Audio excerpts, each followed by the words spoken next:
Welcome to A New Direction. My name is Jay Izzo, and oh man, do we have a great show. Holy cow, this thing is huge.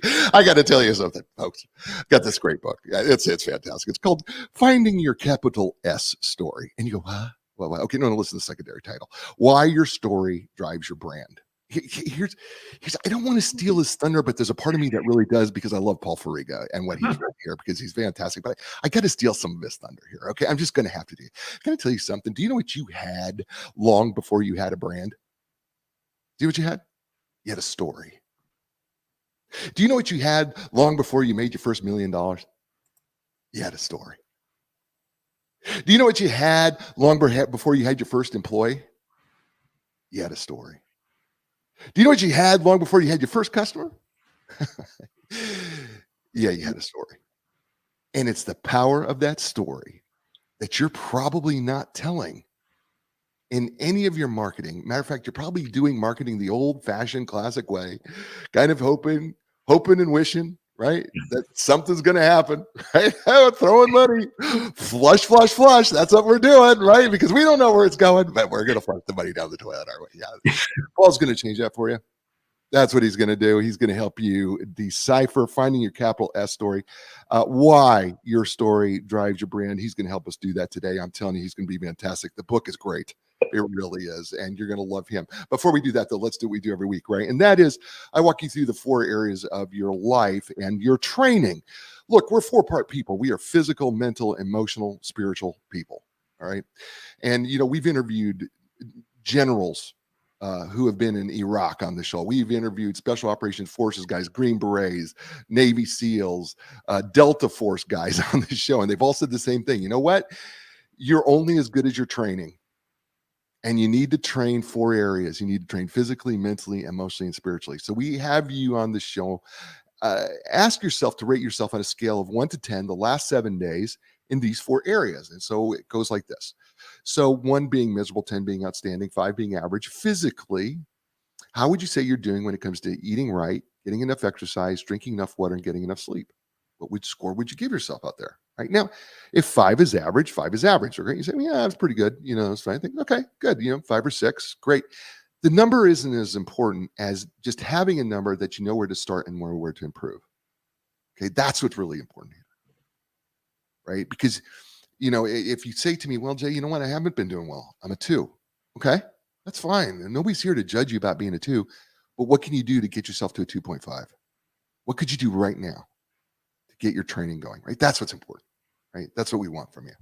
All right, so you got that first number. Second number is the mental number, right? And the fact of the matter is we have 2 halves of the brain. And we have a right half and a left half of the brain, right? We do get them connected by this thing called a corpus callosum and everything like that. And I don't want to get geeky. I do like getting geeky, but we're not going to here. But the truth of the matter is, the right side's more creative. The left side's more logical, right? And we need to feed both halves of that brain. And we can't just sit on a couch and let things come at us. We need to be an active participant in both halves of our brain and train our brain. We have to grow in our knowledge and our understanding of what we do and how we do it. And that could be your job. It could be in your relationships. And, there's great ways to enhance both halves of those brains actively. You know what that can be? Read a book. This is a great book to enhance both halves of your brain. It's going to make you think left on the left side, going, ooh, that makes some logical sense. It's going to make you creatively going, oh, I need to write my story. Right? For those of us who've written books like myself and Paul, the truth of the matter is, that action really did help us grow. Yeah. Paul will absolutely say that to you. So on a scale of 1 to 10, what are you doing how would you say you're rating your training and your mental growth, right? 5 being average, right? It's 2 numbers. Third number is the emotional number. And we talked a lot about emotions on the show because they're so important to us, right? The fact of the matter is, we've got people talk about the research with Daniel Goleman and Daniel Kahneman and emotional quotients and the emotional intelligence, but it comes down to 2 things. 1, how well are you able to control your emotions under pressure and stress? And 2, how well are you able to truly listen and tap in and understand the emotions of others? Right? By the way, both of those are extraordinarily important when it comes to writing a story. We connect emotionally with a story, right? We do. We connect with it. And by the way, you cannot truly connect to someone else's story if you're not listening and tapping into their emotions. Because then that story becomes real to us, right? So on a scale of 1 to 10, if you were to put those two things together, how would you rate yourself emotionally, right? And then finally, spiritually, right? A lot of people say, "I'm not all that spiritual, Jay." We're all spiritual. I just had a discussion today, right? Truth of the matter is, we all have faith in something. We all, when things go south in our lives, you know what? We run to something believing that whatever that something is, even if it's ourselves, is going to save us or give us a sense of peace in the midst of that chaos. We run to something, right? Or we rely on something to give us hope. Sometimes it's God, sometimes it's nature, sometimes it's meditation, sometimes it's something else. But whatever it is, we run to that. Sometimes we think it's us. And so then the question becomes, how well is that working for you? And is it giving you truly that sense of peace in the midst of chaos? Can you experience joy in the midst of a pandemic spiritually? And that is possible.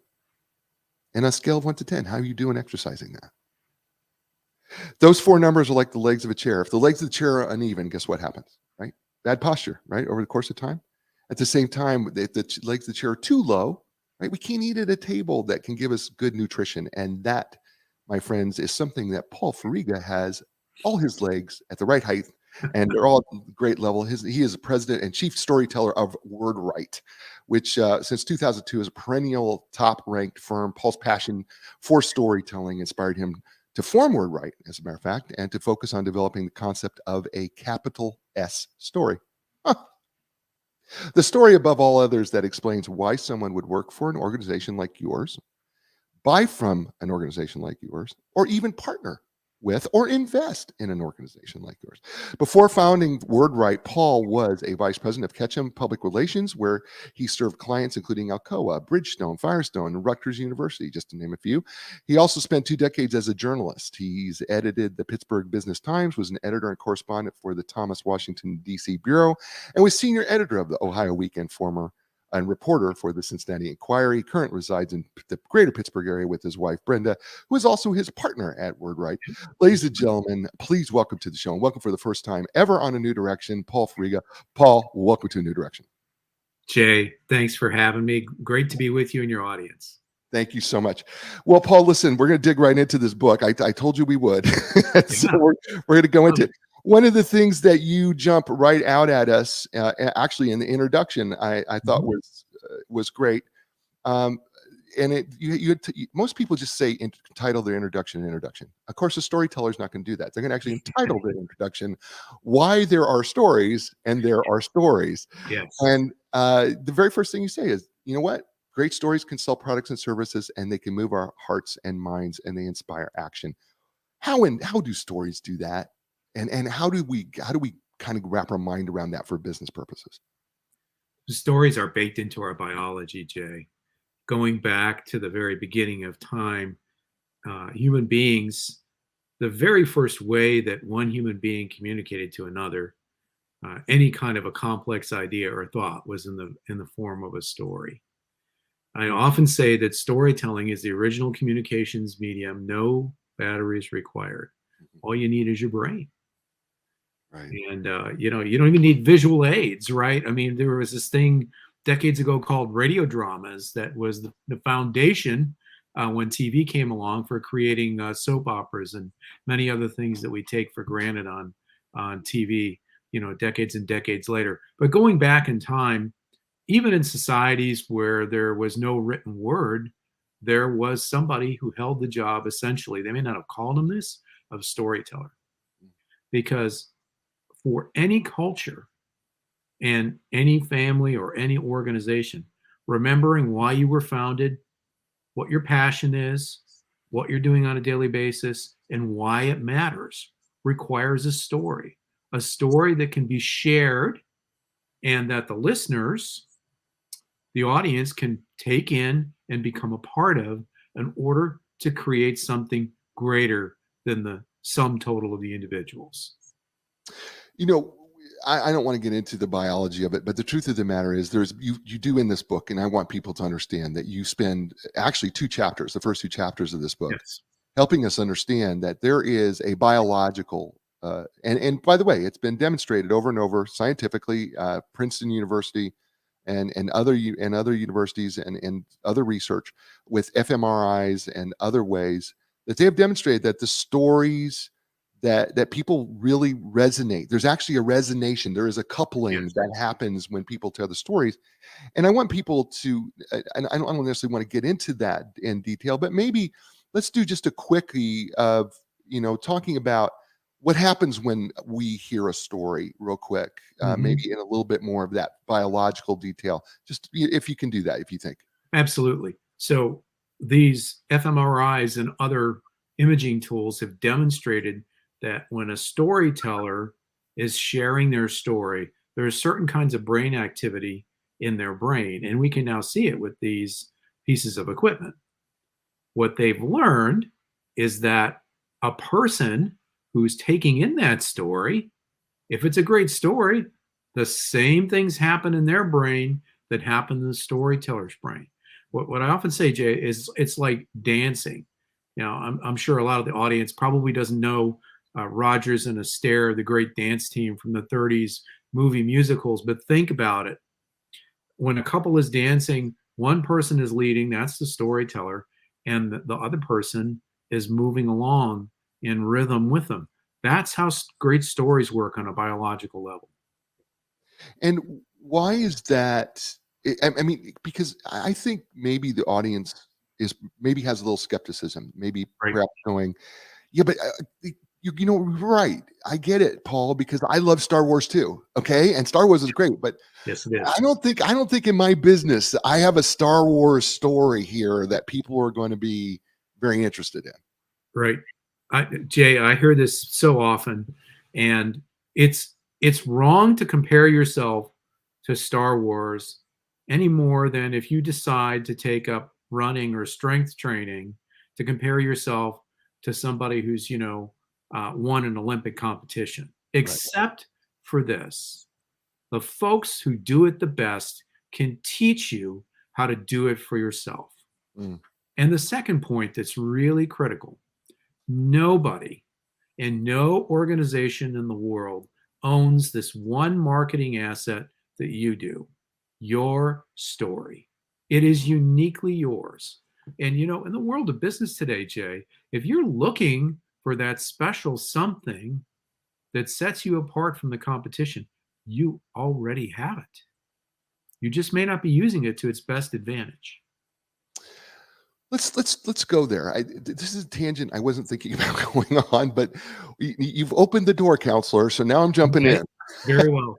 Okay, because I think it's a really great point.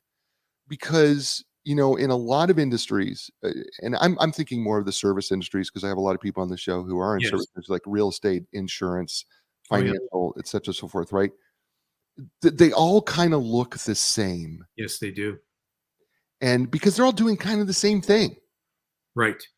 So how do is there something unique about it? How do we approach that with them in terms of a story that's going to make sense? I mean, do they tell their life story? Do they tell their business story? How do you go? What is the thought process there? Well, that's a great question. And the answer is it could be one or the other or a combination. Mm. What really matters is what is the most important aspect of the story. Individually, as business leaders or as an organization, think of your story as it's a diamond. It has many facets. What facet of your story do people most need to see or hear or experience to make the difference? Now, you made a really excellent point. We do a lot of work with professional service organizations. We work with providers of complex services. In fact, the more complex your story is, the more we can help you. Because the people who sign the checks, and I'd ask your audience to think about this, it doesn't matter what they do. Ultimately, the person who's signing the check to hire them probably isn't as much of an expert about what they do as they are. So how are they going to communicate the value of working with them in a way that somebody who's not as great an expert is going to understand their value? And that comes back to the story. And that story, we do a lot of work. We have historically with law firms. I was in a meeting not too long ago with a principal in a law firm we recently worked with. And he said to me, Paul, he said, look, in any major city in the United States, there's 10 mid-sized law firms, and they all do the same damn thing, right? It's like, how can you tell us apart? And the answer, particularly for his firm, because we had done the story crafting work that's at the heart of the book with his firm, is we identified who is their ideal client and what facet of that story do they want to hear. And in that case, we developed an archetypal story for them. They're legal pathfinders. Now, they're not going to take the words legal pathfinder and blast it all over their website, right? But that essence needs to infuse their marketing because it describes how they work with their clients. One of the principals of the firm said to us, we want to be the first call from a mid-sized company when they encounter a legal problem that they don't know how to handle. So who are you going to call? Well, how about somebody who knows where not to step on the landmines and who's done it before? Somebody who's a pathfinder, but not just any pathfinder, a legal pathfinder. So hopefully, Jay, that kind of gives you an example of how this can work in business and why it's important. Because lawyers, accountants, engineers, architects, they all have letters behind their name. Right. And if you're in competition for business on a big project, you don't get in the door. You're not considered unless you have those letters behind your name. So that's not what differentiates you. It's your story. I love that. Paul Foriga is joining us, author of Finding Your Capital S Story here on A New Direction.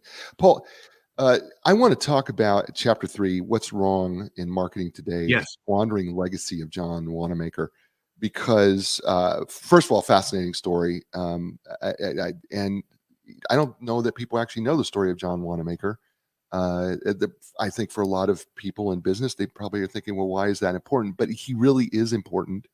Yes. And it's important for us to kind of deal with the idea because it starts with why marketing is wrong. So let's just spend a few minutes here talking about John Wanamaker and what's wrong with marketing today. Yeah. So John Wanamaker grew up in an immigrant family in Philadelphia, and he essentially invented the department store.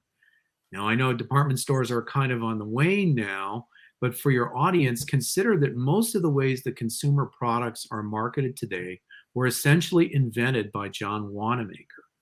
In order to get people into his department stores, he did things like invented price match guarantees.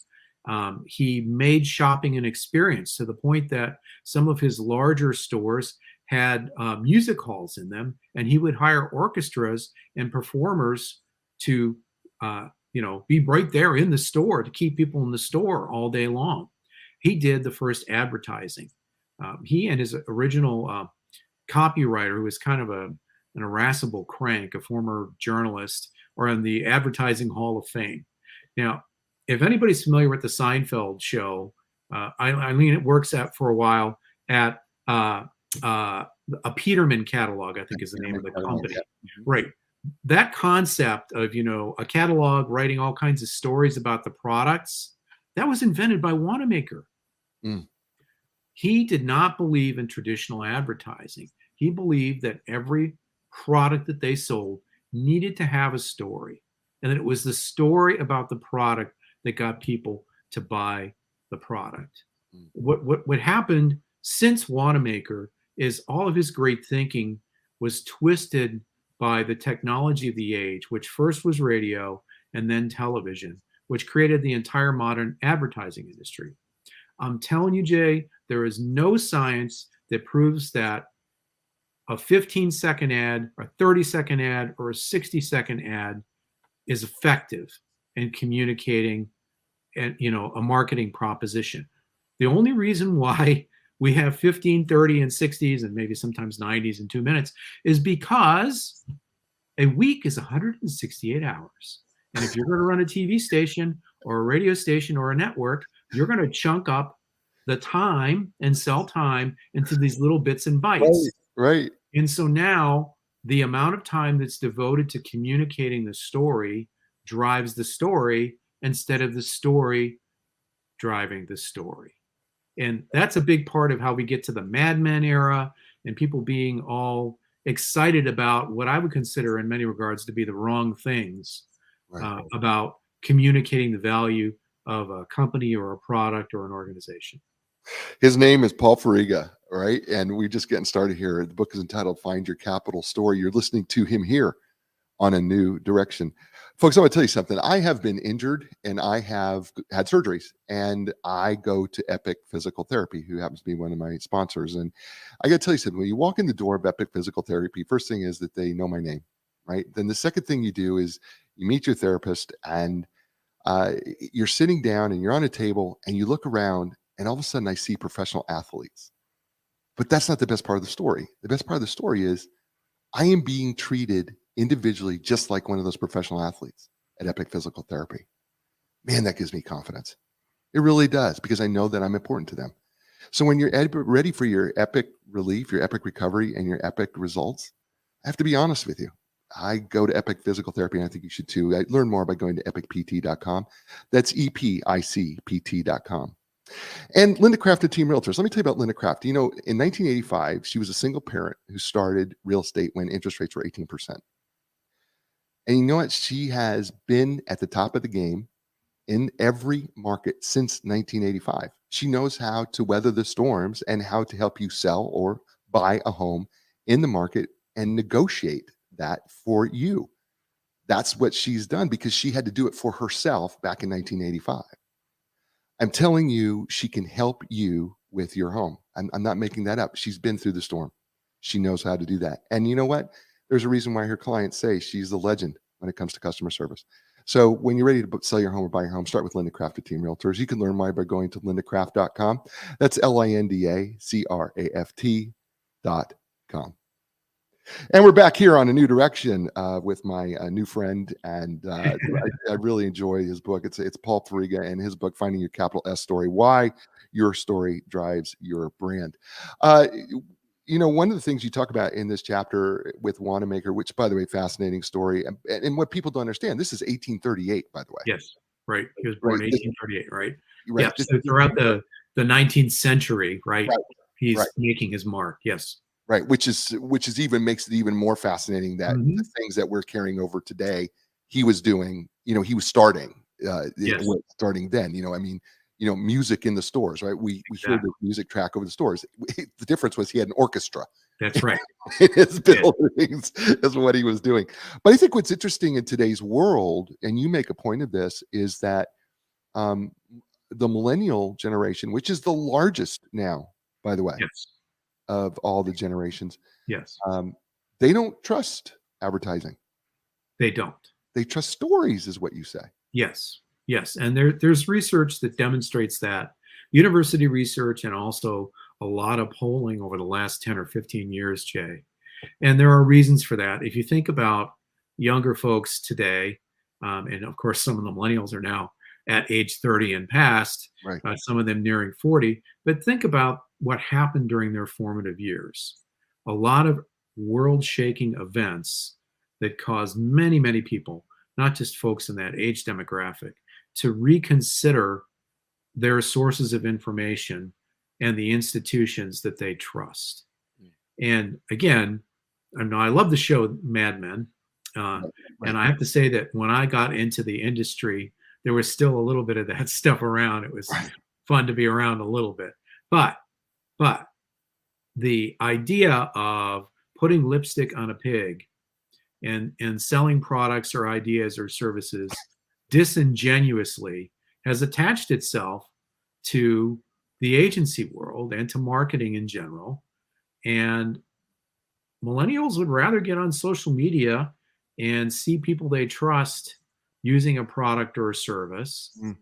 And this happens in B2B too. I mean, you know, we do a lot of work with B2B corporations, and, you know, people will tell me, I just know that my clients aren't looking at stuff. That's not true. Gartner and Forrester, two respected business-oriented organizations, one a little more tech-oriented than the other, have done major research in the last 5 years that shows that more than 60% of B2B buying decisions are made by millennials, and the first place they go, online, looking for recommendations, looking for information other than, I want to talk to a salesperson and I want to consume a classic ad. Yeah. Yeah. Yeah. No, listen, I had Alex Dripcheck on here, who fascinating young man, millennial, Yep. talk about this very thing. He's a business guy in New York City, Yes.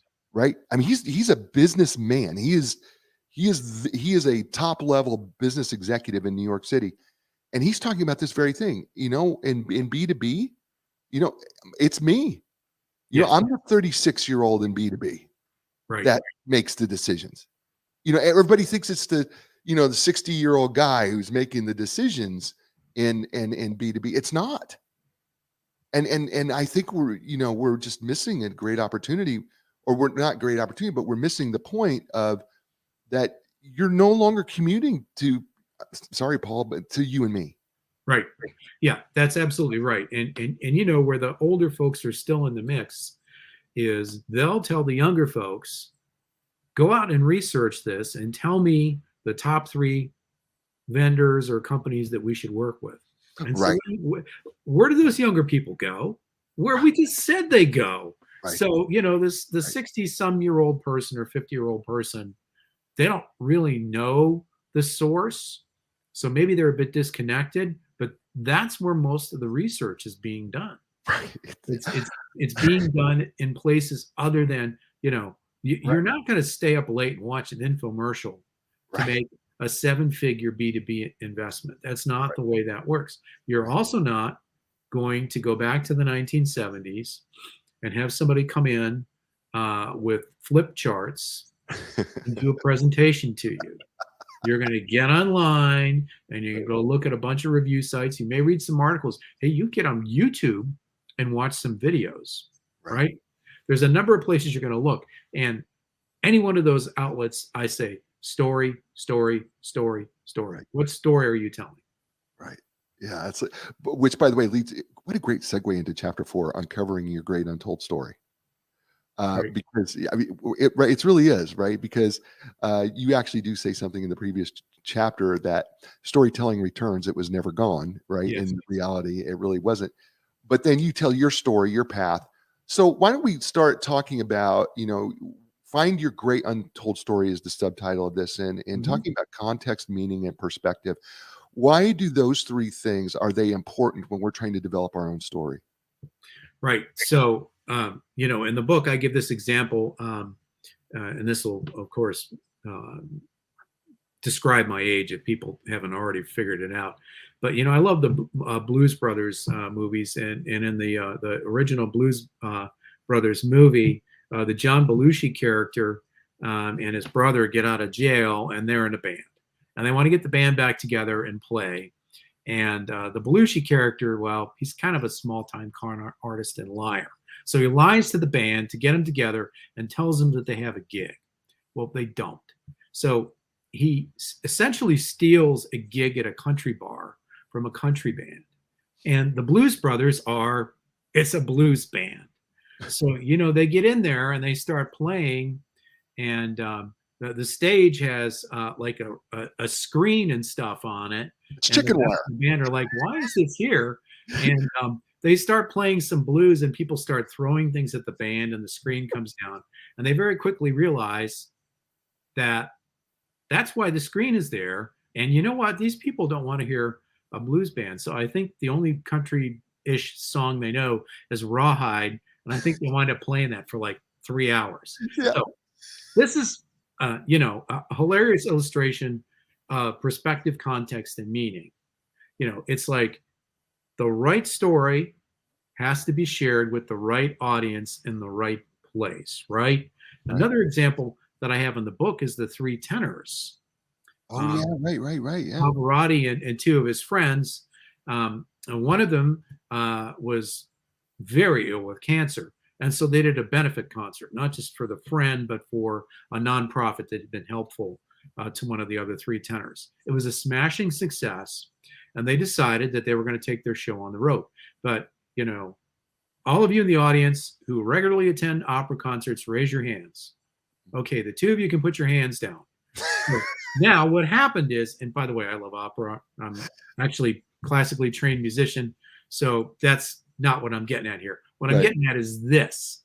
The three tenors realized from that concert, again, this comes back to context, perspective, and meaning, that they could tell the opera story in a different place. And they started performing opera in soccer stadiums in Europe. And it led to a worldwide tour. They did more than 60 of these concerts.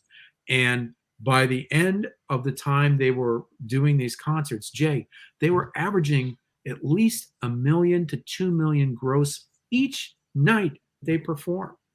I'll tell you what, there are opera companies in the world who've never made that amount of money in, Right. a 60 or 70 year history. Now, the purists were all like, oh, you can't do opera in a soccer stadium, blah, blah, blah.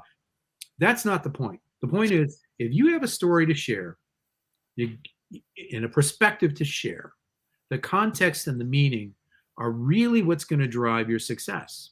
So get out there and share your story in the right place at the right time with the right people. That leads us into our 3 vitamins that you talk Yes. about in the book. And you have a subtitle here called Authentic Stories, Fluent Storytellers, and Audience Engagement, Why It Matters. So Yes. enlighten us. Why does authentic stories, fluent storytellers, and audience engagement, why does it matter? So for the kinds of stories that you and I and the audience are concerned about, which is telling our own personal or business story, right? Mhm. This is critical because we're not telling a fairy tale, right? We can suspend disbelief, and you mentioned Star Wars, that's great. But when we're telling our story, it needs to be 3 things. Authentic, which means rooted in truth. And the example I often give Jay is this. If you and I are crossing an intersection in the downtown and you get across, but I don't, and then an auto accident happens, you're on one side of the intersection, I'm on the other. Now, we both saw the accident, but we saw something slightly different. So am I a liar and you're a truth teller? No, we just have different perspectives. And the authenticity here comes in this way. For those of the audience who compete in business, what this means is your perspective on how to solve a problem or to provide a solution is just as valid as somebody else's, as long as it's authentic, meaning rooted in truth. So that's the first vitamin. The second one is having a fluent storyteller. And I got to tell you, Jay, so many organizations around the world, they fail here because they think to themselves, if it's a private company, well, you know what? We've invented the greatest product since sliced bread. Put the CEO out there to talk about it. Well, that person might be a great CEO, and they might be a really, really poor storyteller. So what's going to happen when the story gets shared? You're not going to get the kind of reactions you want. So maybe the inventor in the company who is absent-minded and couldn't be trusted to manage a pocket full of change, but has brilliant ideas, should be the one to talk about the brilliant idea. Or another example, healthcare. If I'm deciding where I need to have some critical surgery done, do I want to hear the story from the doctor or the nurses or the caregivers or the hospital CEO? I think we know the answer. So that's the second vitamin. You got to have a fluent storyteller, someone who can really tell that story. And then the third piece is kind of what I was describing a little bit earlier, that audience engagement. And that's where the 3 tenors were really successful. They realized that there was an audience that could engage outside of, the glittery gold sort of opera houses that kind of define the business, right? And this is where marketing, traditional marketing, really fails. You can have really great creative ideas, but if those ideas are not the kinds of ideas that your audience wants, you're not going to have success. So, you got to keep the audience continually engaged, and you got to measure, you got to interact with them. You can do that today. It's a digital world. They can give you feedback on social media channels. You can be online, et cetera, et cetera. It's critically important to sharing a great story. You got to move with the audience. So let's talk about some of the elements of the great story, because one of the things that you talk about in this book is the characters or the archetypes in storytelling. And we get this, of course, from Joseph Campbell, who, we associate with the hero's journey. So you talk about that we have to have an archetype, and there's 12 most common Yes, archetypes. You suggest that there's probably more. there are. There's hundreds, literally. Okay, but if we took the 12 archetypes, so let's talk about, what do we look when you say archetype? What are we talking about? Why is the hero's journey important to us as a business? And I mean, who's the characters? Am I the character? Is the owner, the CEO, or what are we talking about here? Well, you can be, Jay. So let's start with your first question. Okay. An archetypal story, and it's probably more accurate to say there's 12 families of archetypes. I did say 12 archetypes in the book, but the more work we do, the more we realize. But regardless, an example would be if I came to you and I said, "Hey, Jay, I just got a new client." And if it's a tech company and I start talking tech mumbo jumbo, you're lost. But if I say to you, "Hey, Jay, I just got a new client," it's a David and Goliath story. Okay? You don't have to be a biblical scholar to know it's the underdog against the big guy, right? So that's just a very common example of an archetypal story, and there are many, many more. Now, the point about Campbell and the hero's journey is this. Joseph Campbell, the great mythologist who collaborated with George Lucas on Star Wars and many other things, a great series on PBS years ago. You can get it online or on DVD. Bill Moyers interviewed Campbell about the hero's journey. 9-part series, Jay. Really, really good stuff. What Campbell realized is around the world, regardless of economic attainment, language, or culture, human beings would tell the same stories over and over again. And there was this one story, the hero's journey, which sometimes is called the monomyth, that he discovered practically in every culture. And if you think about the Star Wars movie that came out first, which probably the most people have seen, it's Luke Skywalker. Luke Skywalker, outcast, living, in Nowheresville, right? Meets a magic man who does, gives him a potion or something special, the Force, and as a result of this becomes a hero and saves the day. Now, your last question, like, who's the characters in the story? Well, for a nonprofit or a for-profit business, certainly you need to be in there as a character in your story. Now, sometimes you want your customer or your target audience members to be the hero in the story. How are you going to make their life easier, right? So in that way, you may be the magician, like Merlin. You may be as an innovator, or you may be the everyman, which is another one of the archetypes, who makes it possible for everybody who buys their product to do something that they couldn't do previously, right? Or you might be the caregiver. You might be the organization that makes it possible for people to better manage their health or get through a difficult time. And those are just some examples of how those archetypes play out in a story. I love that, because I think, and by the way, folks, let me just tell you this about this in this book. He's got, I'm looking at the pictures right now on my big monitor in front of me, because I copied and pasted them onto my notes. But listen, in the book, he's got these archetypes out there, and he goes through and actually does a brilliant job talking about one particular archetype called the sage. And he goes through and he actually talks about like Oprah Winfrey and Google and how that plays out. And it's really a fascinating view and look. And I think that alone is valuable to figure out who you are in your story. Now, I will, with that said, you might want to call WordWrite and they can help you. They can help you figure that out. It's on the web, or use all those digital tools we were talking about earlier, right? Yeah. By the way, I tagged them in Instagram, Facebook, LinkedIn, Twitter, the YouTube, on YouTube as well, and so they are available on all the social media platforms. So you can find them. I could tell you for sure. I love the archetypes. I just find them fascinating and awesome. I just do. Matter of fact, I was thinking about that as I rewrote my commercials for my show. I don't know if you heard, but I was trying to create stories for my sponsors, and love that. And that was just fun for me, is thinking about what their archetypes were. The caregiver, and then I was trying to think about the uh, the kind of the hero, the creator, the magician type thing. I just thought that was kind of cool. In chapter 6, and this is kind of the meat of the chapter. You know what? Let's do this before we do chapter 6. You know what? Mhm. Here, we're talking to Paul Foriga. The book's titled "Finding Your Capital S Story: Why Your Story Drives Your Brand." You're listening to him here on A New Direction. Okay, folks, listen about Epic Physical Therapy. True story.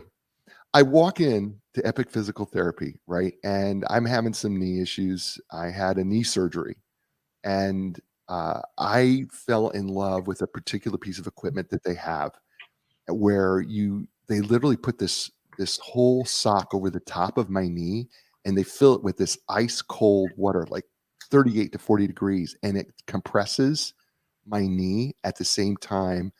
I'm getting this immediate relief of getting all the swelling out of my knee. And at the same time, I'm getting this cold rush and I'm feeling the pain run out of my knee. Here's what's also cool though. But then they add some electrical stimulation at the same time while it's cold, right? And you go, well, that sounds crazy. But you know what it's doing? It's actually strengthening my muscles and getting some blood flow. And at the same time, that's what they do. They have this cutting edge stuff. I mean, all this great stuff that they use to help you get better. And it's really, really cool. They have all the latest gadgets and fun. What's more is they're certified in all of these things and in so many treatments. So when you're ready for your epic relief, your epic recovery, your epic results, I really, really suggest you go to Epic Physical Therapy. It's epicpt.com. That's EPICPT.com. Linda Craft and Team Realtors, listen, when you're in the business for over 35 years, she's been in the business for over 35 years, right?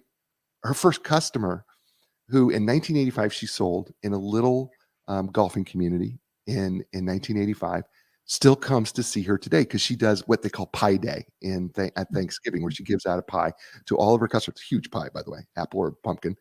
And they come every Thanksgiving to see her, right? Since 1985, they come in to see her. That says something, doesn't it? Why would your very first client come to see you? Right? It's because you've done something that means something to them. That's really what Linda Craft and Team Realtors is all about. There's a reason why they're called legends. It's a reason why they call them. Her first customer calls them. She was legendary, and that's why she's been at the top of her game for 35 years and going. So when you're ready, you know what, for your sold sign or to buy your next home, start with Linda Craft and Team Realtors. You can learn more by going to lindacraft.com. It's LINDACRAFT.com. And we're back here on A New Direction with Paul Foriga, Finding Your Capital S Story. And we are diving into chapter 6. And this is a meaty chapter. I just got to be honest with you folks. It's entitled How to Uncover Your Capital S Story with Story Crafting. Mm-hmm. And this is kind of interesting because you actually start off this chapter by telling us a little research that in Canada, they used EEGs to discover that the average attention span of people have dropped from 12 seconds to 8 seconds. Why is that so important? Well, it's really critical, Jay, because if you want to hold somebody's attention, you have less and less time to do that. And, the research in the book, it was first done in 2005 or in 2022. I haven't seen an update, but I wonder if it's not even less than 8 seconds now. Right? Yeah, it's still really, really close. So the research it's just under it. And, right. And they say that we have an attention span of a goldfish. Right. Well, less than a goldfish. Goldfish is longer than a human being. Right. Yeah. It's ridiculous how, and that we only have now, you have 11 words in a text. You have 11 words to capture somebody. If you do not capture people in the first 11 words, you're not going to get to 110. That's exactly right. And that helps make the point that you're driving towards, which is this, that we live in a digital age. We suffer from information overload. The ability of our world to bombard us with information far outstrips the biological capacity of our brains. Our brains are very old. They weren't designed to be plugged into a charging station or to download music from the internet natively, right? Right. Although I guess some people are working on that now, including Elon Musk. But anyway, my point is that if you've had that, don't have that much time to Right. get somebody's attention, you have to right away begin with your best effort, and that is your unique, compelling, and memorable story. Mm, mm. And that requires, and this is where you start talking about the principles uh, Yes. of story crafting, Yes. right? Yeah. Let's And go back to yeah. So chapter 6 of the book for the audience is where we take apart our process and we talk about what we've learned. I spent 20 years in journalism before getting into the agency business. I wrote 10,000 stories, edited probably another 10,000. I actually counted them at one time. They used to do this thing. We used to have what they called clip books. We had a library inside the newspaper. They would literally cut out your articles and paste them into a book. And when they went digital at the Cincinnati Enquirer, I got my clip books and I started counting. So, folks, it's legit. I actually counted the number of stories. Why is that important? When you're a journalist, 20,000 beginnings, middles, and ends, you learn a heck of a lot about what makes for a good story. You're with people in some of the best moments in life and some of the worst moments in life, right? So you really begin to understand what principles are critically important in creating a good story, right? And that is what we are trying to do in business. The story crafting process, we knew when we started WordWrite in 2002, we were committed to story because of the journalistic background. But we've evolved this process to help clients in a span of 30 to 60 days uncover, develop, and then share that one marketing asset that's uniquely theirs, their story. So when we're trying to develop the story, you talk about there's some pieces to this. I guess there's Yeah. 6 of them. It's unique, right? And Yes. authentic, driven by story archetype, story Yes. anchors, comprehensive, collaborative. So it's unique, meaning that it's your story and it's Yes. only your story. Right. Right. One of the things that happens when marketing a product or a service, Jay, is a lot of times people will say, oh, I like that company. So-and-so does a really good job of, let's just copy what they did. Well, that's their story. You Right. have your own story. Again, it's the only marketing asset that you uniquely own. Nobody Right. else owns the same facts and figures and origin that you do for your company. So that's where the unique comes from. And compelling, it's got to be a good story, Right. comprehensive. Now, when you share your story, let's go back to the goldfish and attention spans. You don't go out there and share your whole story all at once everywhere. Right. But it's a heck of a lot easier to have your whole story comprehensively laid out and understand that for this audience, if you're going to use Twitter, and Twitter is right for some people and organizations and not everybody, then that's this piece of the story. If you're going to be on YouTube, then this piece. If you're going to do blogs, this piece, et cetera, et cetera. That's why it needs to be comprehensive. It needs to be collaborative. Again, experts like me and my firm, the history back to what's wrong with marketing is people expect advertising agencies to come in and have a band and elephants and a parade and do this thing they call a reveal. It's Right. like, ta-da, here's our big idea for you. Right. And then most of the time in my history in the business, the agency people leave the room and the people who have spent a lot of money to hire them go, that's not us. Right. We don't like that. So it's got to be collaborative.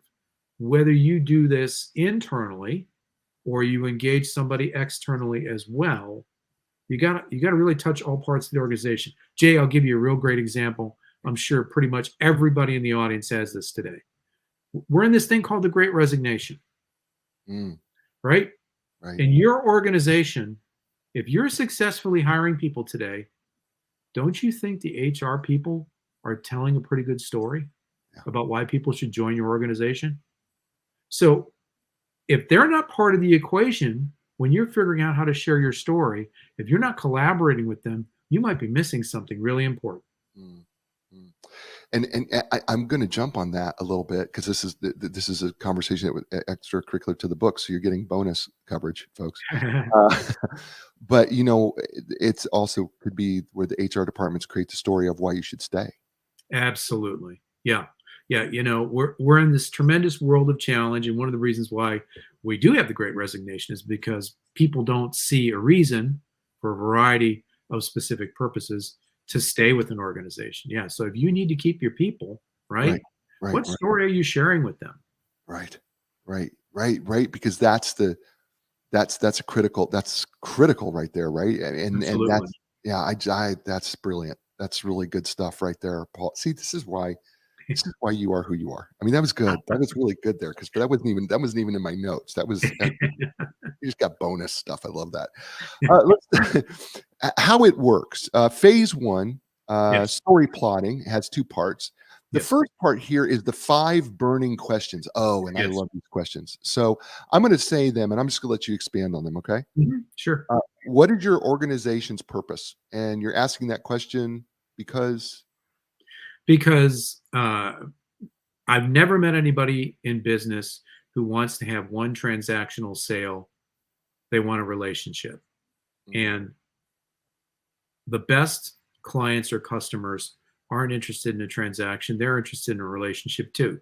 So they're buying something bigger than, oh, you're cheaper today than anybody else, or you have the exact part I need today when nobody else does. So your purpose is critically important.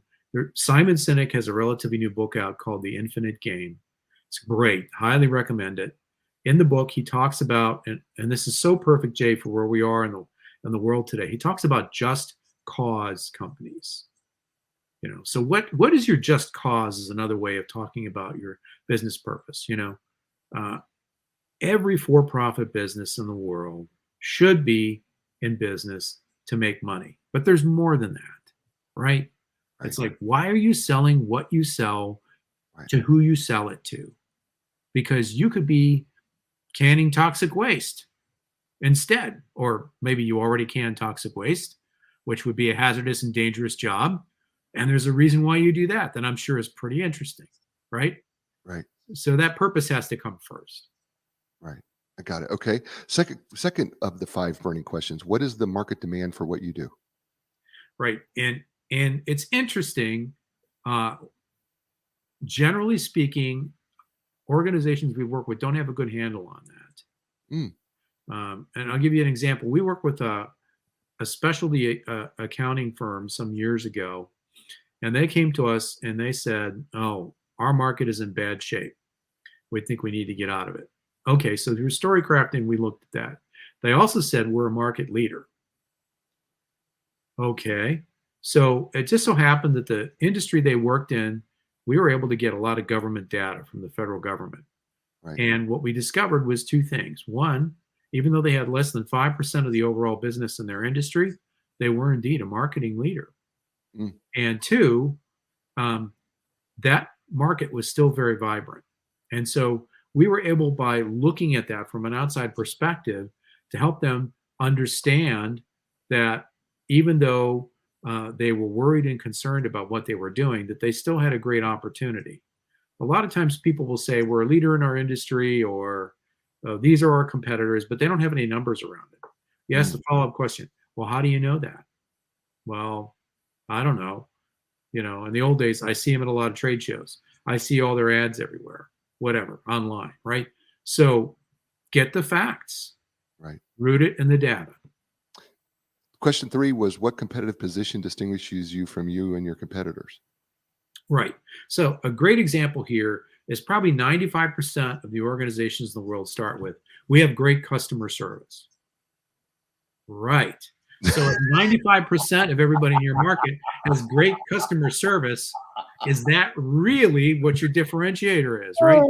That's great. Our clients love our people. I'm sure they do. But you know what? The first time they bought from you, did they know your people? Of course not. I mean, unless they, you had somebody in your team that they followed from another company, which granted, that happens occasionally, but that doesn't define the totality of business, right? So you really need to get beyond the surface level stuff. The first answer is rarely the right answer.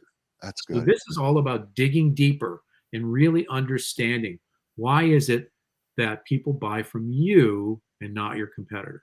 All right. The fourth question: what communications channels do you use to share your purpose and unique selling point or distinction to the audiences that you need to reach?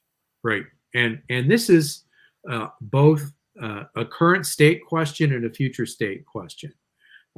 Years ago, Jay, I wrote a blog post, the title of which was, I need a brochure, or do I? Mm. And this comes from the very human reaction that if your competitors are doing a certain kind of a thing in marketing, you normally think you do too. You know, I can remember years ago, I went to visit a prospective client. It was winter. They said, go hang your coat up in the closet. And I opened the door, and there were 10 boxes of brochures. And so in the course of conversation, I was curious. I said, hey, I noticed there are a lot of brochures in there. And they're like, yeah, you know, the marketing team thought we needed the brochures because, you know, so-and-so competitor had them, but the salespeople, they don't use them. That's not how they sell. Mm. What a waste. Right. So you got to figure out, what are you doing in order to figure out what should you be doing in terms of communicating to your best audiences. So we've been on an hour, and I didn't get to question 5, but I'm going to say question 5, which is what is your call to action? Because I think, right, ultimately, Yes. you know, what do you want, right? From Right. what do you want your customer to do, right? Is ultimately, and I don't know if you want to add quickly to that, but yeah, very quickly, think about being on the internet. Click this button. Right. Get that mentality in your mind. If it's not on the internet, what is it that you're asking people to do? Raise their hand, sign up for something, attend a webinar. That's what we're talking about here. Don't spend a single dollar on your marketing unless you know what you're getting for it. And a call to action is a way to drive that. Brilliant. So tell folks how they can get a hold of you. What's the best way for them to reach Paul Foriga and get a hold of you and get in touch with you? Thanks, Jay. The best way, I'll give you 2 URLs, www.capitalsstory.com. You can learn a lot about the book there. That'll also take you to our company's website, which is wordwritepr.com. Word like what we speak, write like what we do with a pen, pr.com. And I will have both of those, by the way, on the blog post that's associated with the write-up to this show. So you will be able to click on those directly and get right to Paul and to WordWrite. Paul, stay with me. Folks, this is a show. I want to just thank you all for listening to this. And I know you have a lot of choices out there and you can listen to a lot of places. I appreciate you listening to this. I would ask that you please tell your friends, and not only tell your friends, but do me a favor, right? Give us a really positive review wherever you listen to this show, right? Folks, here it is. You know what? You're in control of 2 things in your entire life, regardless of the circumstances around you, and that is your attitude and your effort. Take control of them now. Don't wait. You can. It's not always easy, but you can do it. I'm going to be back next week with another great guest. It's going to be another great book. It's going to be another great show. And as I say to you every week, and you know what that is, everybody, ciao, everyone.